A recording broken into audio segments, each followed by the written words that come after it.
Hello listeners, we are your co-hosts Jeanine Bailey and Marie Quigley for the Empower World Coaching and Leadership Podcast. Empower World brings guests who are making a difference to the world to inspire coaches and leaders who lead with mind, heart and soul. Hello and welcome to another episode of Empower World, the Coaching and Leadership Podcast. And for once, we're in the same country on my side of the earth this time. Hi, Jeanine. Lovely to be with you today. Thank you, Marie. And it's lovely to be in the same time zone. And we've managed to catch up a few times, which has been wonderful. And we haven't been able to record this podcast while we've been together, but we still thought we would do this in your afternoon, perhaps my middle of the night back in Australia. So it's great to be here in the summertime.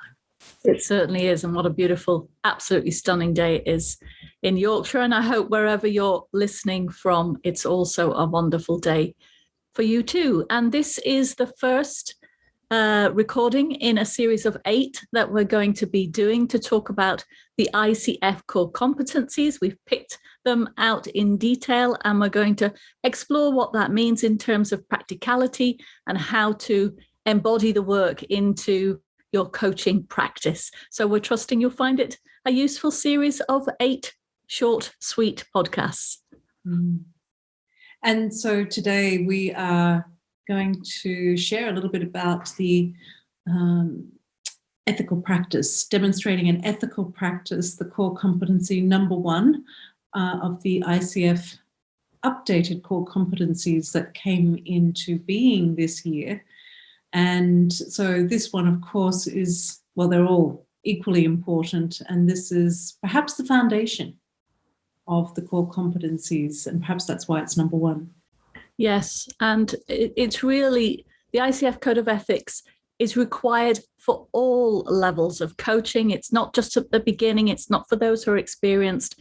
It's about looking at how we work and how we manage our clients, how we manage ourselves, that is ethical, that is bringing in all the components of what it means to be ethical in the work we do. It really is, Marie, and it's bringing ourselves into this work. So it's looking at ourselves first and foremost and how we bring in that ethical practice to support our clients so that when we're partnering together, it is a session that is built on honesty, integrity, openness, collaboration, partnership, and also abiding to these principles, these guiding principles that the ICF has established. And of course, in each country and cultural element, there's going to be something that needs to be brought in, be aware of, be mindful of. Yes, in addition to the competencies, of course, wherever we live in the world, we have to be mindful of the laws that we live under. So that is something to consider. Great point, Jeanine. And of course, one of the first things to think about is our role as a coach when we're thinking about the ethics, how to ensure that we stay working as a coach, not move into therapy, not move into training and teaching, that we're consistent in the way we work with people and they really understand what coaching is and what it isn't. Yes, so true, Marie. It's because there are, as we know, there are these differences in the different therapies, the ways that people can be supported through, for example, counseling, psychology, etc. And so upholding who we are as coaches and those core competencies of coaching, being consistent, as you shared, and sharing with the client what coaching is and what it isn't, is really important to support, again, that openness, that transparency about what coaching truly is. Without that understanding, a client could be misunderstanding the service that you provide as a coach.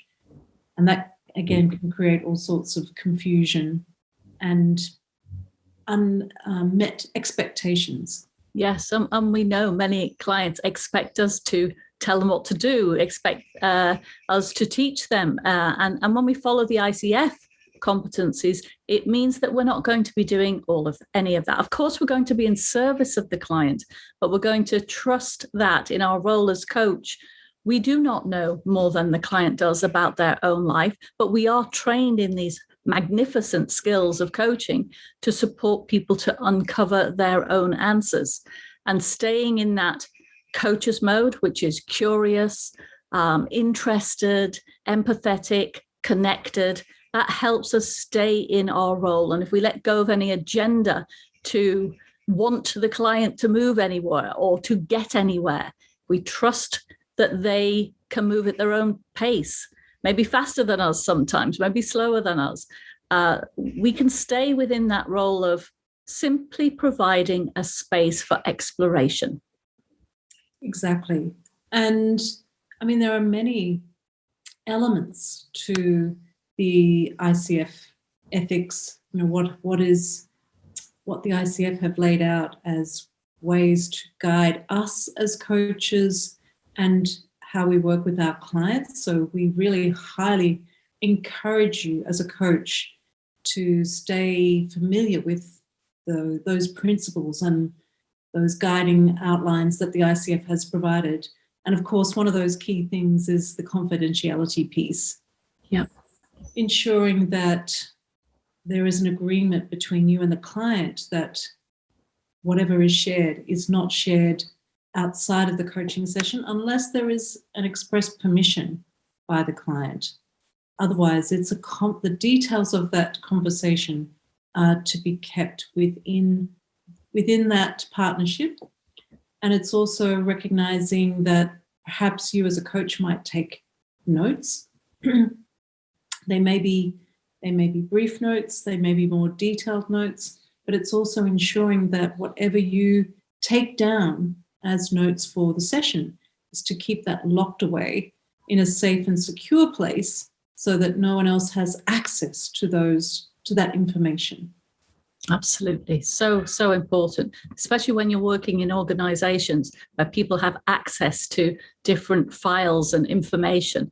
And people may ask, line manager may ask, what's going on in those coaching sessions? How do I find out about that? So it's knowing where to invite for example, line manager to go to be able to refer to the coaching agreement, the contract that you've made with the stakeholders or the organization, so that everybody's clear about your role and responsibilities, and also the client's role and responsibilities in keeping an ethical practice.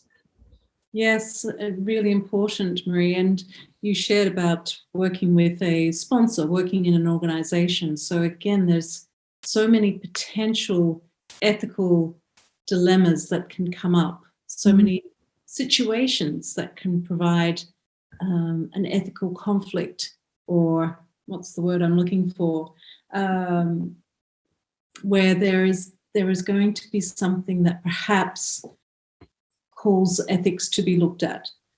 So, for example, you might be working in an organization where you are asked to coach multiple people who work for the same line manager, report to the same line manager, and that can create potentially some issues in relation to confidentiality, clients feeling psychologically safe, etc. So there are many things to be aware of to ensure that you are supporting your client organization in an ethical way. And so that, again, that transparency, that openness is absolutely required here to ensure that clients are psychologically safe.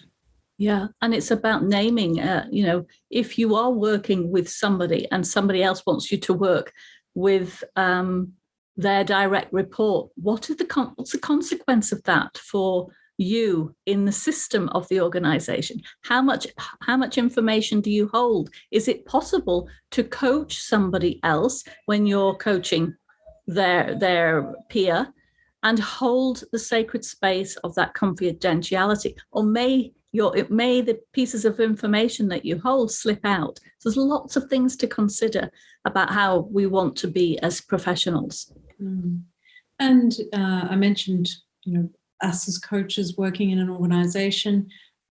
with many organizations, but there will be internal coaches as well who are employed directly by an organization, business. So again, this is going to be something that is really important to be aware of as an internal coach. And how do you keep that information, store that information, protect the confidentiality? So again, it's an open, transparent conversation to ensure that there is psychological safety. Yes.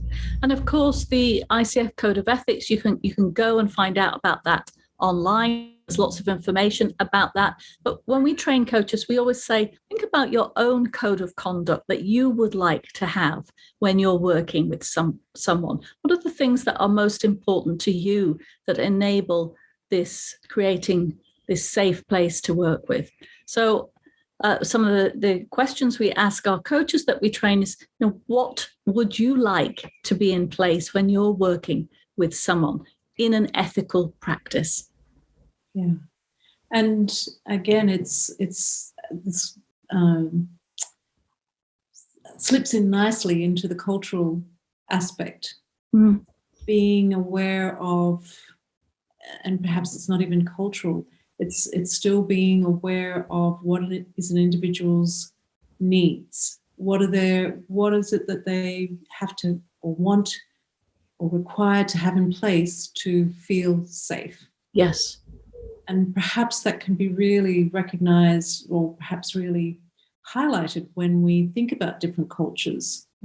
So for example, there may be some cultures that you work with who perhaps only can meet face-to-face versus online.